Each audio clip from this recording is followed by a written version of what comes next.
A lovely good morning to you all. Students, today I am going to tell derivation of quadratic formula or Sridharacharya formula. Quadratic formula is also known as Sridharacharya formula. Let us consider ax square plus bx plus c is equal to 0 where a is not equal to 0, a, b and c are real numbers.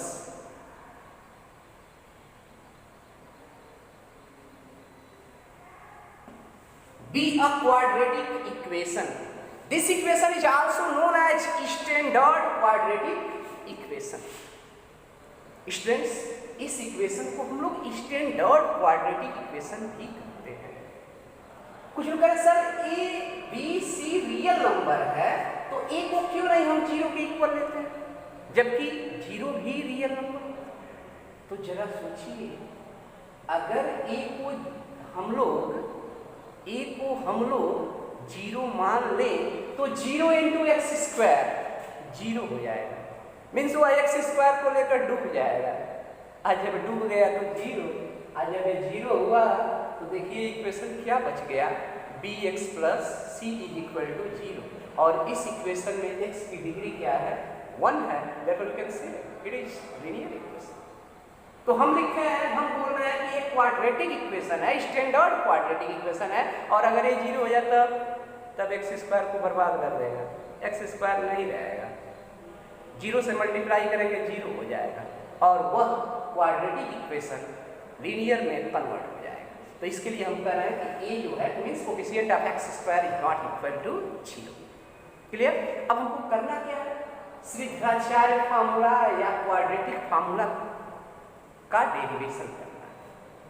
तो यहाँ पे हम method of completing the square से उस फार्मूले का derivation कर रहे हैं। Method of completing the square में आप क्या करते थे, सबसे पहले कांस्टेंट टर्म को राइट साइड में डिस्प्लेस या ट्रांसफर करते। कांस्टेंट टर्म बोले तो a term free from variables, एक ऐसा टर्म जो कि फ्री फ्रॉम वेरिएबल हो, वेरिएबल से मुक्त। Here c is free from variable x, therefore first of all we can transfer c on RHS. This implies that x square plus bx will be equal to minus c। सबसे पहले constant term को हम लोग उस side transfer कर देंगे। उसके बाद क्या करते हैं, एक्स स्क्वायर का जो कोफिशिएंट है अगर है, होता तो हमेशा है, नहीं रहता है तो 1 मान लेते हैं। अगर 1 को छोड़ करके एक्स स्क्वायर का कोई कोफिशिएंट है तो पूरे इक्वेशन के दोनों साइड उसी कोफिशिएंट से डिवाइड करते हैं। And here coefficient of X square is a, then dividing the above equation by a, dividing by a on both sides, then what will happen, ax square plus bx is equal to minus c, and here ax square upon a, bx upon a, and minus c upon a, and here a and a will be cancelled out. Then what will happen, x square plus bx upon a will be equal to minus c upon a। अब मैंने आपको क्या बताया कि अगर ये plus होगा तो ये मिडल वाला टर्म मतलब x वाला टर्म अगर प्लस होगा तो वह a प्लस b का होल स्क्वायर में होता है, means square of first term plus 2 into first term into second term plus square of second के फॉर्म में बनेगा। तो इसको हम चाहे bx को हम लोग x से डिराइव कर सकते हैं, क्योंकि b से x में मल्टीप्लाई करें और x से b में मल्टीप्लाई करें, दोनों क्या हो जाएगा, बराबर ही है। क्यों आएगा, because multiplication follow the commutative law, and then we can say x will be equal to bx. अब क्या मैं आपको बताया था कि मिडल वाले टर्म में 2 लाना जरूरी है। क्यों 2 लाना जरूरी है? a square plus 2 into first term into second term plus square of second. तो 2 के लिए मैं क्या बताया था कि जो x है उसके कोफिशिएंट से मैं पूछूंगा कि क्या आप उनको 2 दे सकते हैं। तो x इंटू बी अपॉन ए है, बी अपॉन ए से कहेंगे बी अपॉन ए 2 दे सकते हो। कहेगा 2 मेरे पास नहीं है, तो क्या करेंगे 2 से ऊपर नीचे मल्टीप्लाई करा लेंगे, 2 से न्यूमरेटर डिनोमिनेटर में मल्टीप्लाई कर लेंगे, क्योंकि हमको हर हाल में 2 चाहिए। तो 2 से मल्टीप्लाई करा लेंगे। अब कुछ ऐसा बन रहा है, पहले का स्क्वायर प्लस 2 इंटू पहला इंटू दूसरे का रोल कौन निभा रहा है? b upon 2a। तो b अपॉन 2a का स्क्वायर हमको चाहिए। क्यों? क्योंकि दूसरे का भी स्क्वायर चाहिए होता है। तो आप क्या करेंगे? Adding square of b upon 2a on both sides.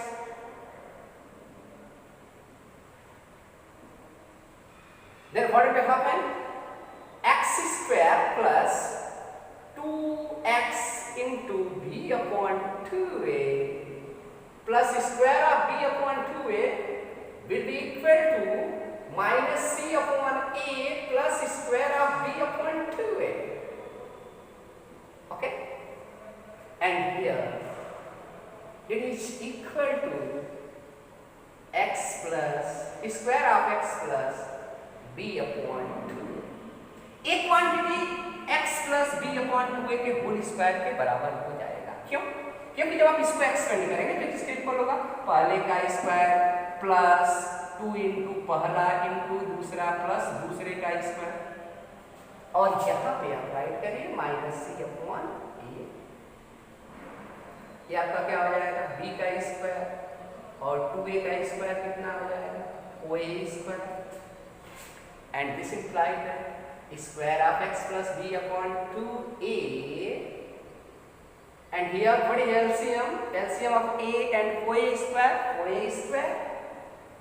और आप क्या करिए? a से oa स्क्वायर को डिवाइड करिए, एक को कम कर देगा, मीन्स oa टाइम oa से इसमें मल्टीप्लाई कराइए माइनस oac प्लस डिवाइड करिए, कंप्लीटली डिविजिबल है, वन टाइम 1 से इसमें मल्टीप्लाई करिए b स्क्वायर। और आप जानते हैं जब इधर स्क्वायर है इसको इधर ट्रांसफर करेंगे तो क्या कर लेगा? ये अंडर रूट में चला जाएगा।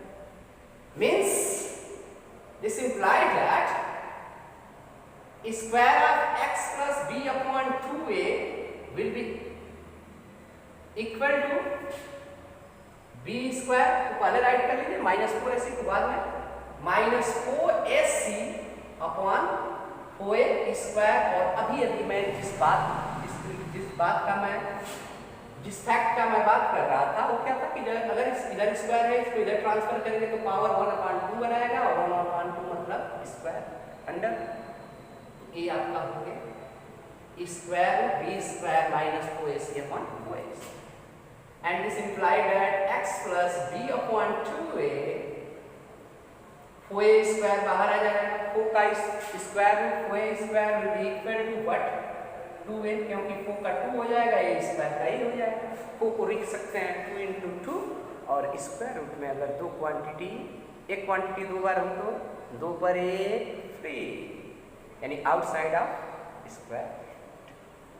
तो एक बाहर हो गया 2a square, can be written as a into a, तो ये भी बाहर हो गया, तो ये क्या हो जाएगा 2a, और a b square minus 4ac ऐसे ही रहेगा। अब आपको बताया जाता है कि अगर स्क्वायर रूट से कोई क्वांटिटी बाहर आ जाता है तो क्या वो प्लस माइनस साइन के साथ आता है। क्यों प्लस माइनस साइन के साथ? क्योंकि प्लस 2a का स्क्वायर भी 4a स्क्वायर होगा, और माइनस 2a का स्क्वायर भी प्लस 4a स्क्वायर होगा। अब आप क्या करिए? प्लस b अपॉन 2a को भी उधर ही ट्रांसफर करेंगे, तो ये उधर जाएगा तो क्या हो जाएगा? Minus b upon 2a plus minus under b square minus 4ac and this imply that x is equal to LCM क्या है 2a minus b plus minus under root b square minus 4ac। अगर ax square plus bx plus c is equal to 0 दिया है तो इसका solution क्या होगा? इसका सोल्यूशन होगा x equal to but minus b plus minus under root b square minus 4ac upon 2a and this is called quadratic formula, or Sridharacharya formula. इसी को हम लोग क्या बोलते हैं? क्वाड्रेटिक फॉर्मूला या श्रीधराचार्य फॉर्मूला बोलते हैं। क्लियर? ये बात समझ में आ गई? अब कुछ लोग कह रहे हैं सर अगर कोई ऐसा इक्वेशन दे दिया 5x square plus 6x plus something 2 और कह दिया कि आप क्वाड्रेटिक फॉर्मूले से इसका सॉल्यूशन राइट करिए, पता करिए या इसके रूट्स को पता करिए, तो क्या करेंगे आप? ऐसे ही करेंगे? नहीं, ये तो कंप्लीटिंग द स्क्वायर मेथड है। आप करेंगे क्या? सबसे पहले स्टैंडर्ड क्वाड्रेटिक इक्वेशन से इसका कंपैरिजन करा देंगे। ax square plus bx plus c equal to 0 से क्या कर देंगे? कंपैरिजन। a की जगह पे क्या आ जाएगा 5, b की जगह पे 6, c की जगह पे 2 और डायरेक्ट इस फॉर्मूले में पुट कर देंगे। x की दो वैल्यू आएंगी, एक बार प्लस लेने पर और एक बार माइनस लेने पर, और वही x के जो दो वैल्यूज आएंगी वही क्या कहलाएंगे? रूट्स कहलाएंगे और इसका सोल्यूशन हो जाएगा। ठीक? तो अगर कंप्लीटिंग द स्क्वायर मेथड से कहेगा तो पिछले वीडियो में जैसे बताया गया था जैसे इसको प्रूव किया गया है फॉर्मूले को ऐसे करेंगे, और अगर क्वाड्रेटिक फॉर्मूले से पूछेगा तो डायरेक्ट स्टैंडर्ड क्वाड्रेटिक इक्वेशन से कंपैरिजन करेंगे। कंपैरिजन करने के बाद डायरेक्ट फॉर्मूले में पुट कर देंगे, x की वैल्यू पता करेंगे, सोल्यूशन हो गया। ओके, तो ऐसे ही आप सोल्यूशन करने का प्रयास करिए। Okay, thank you very much.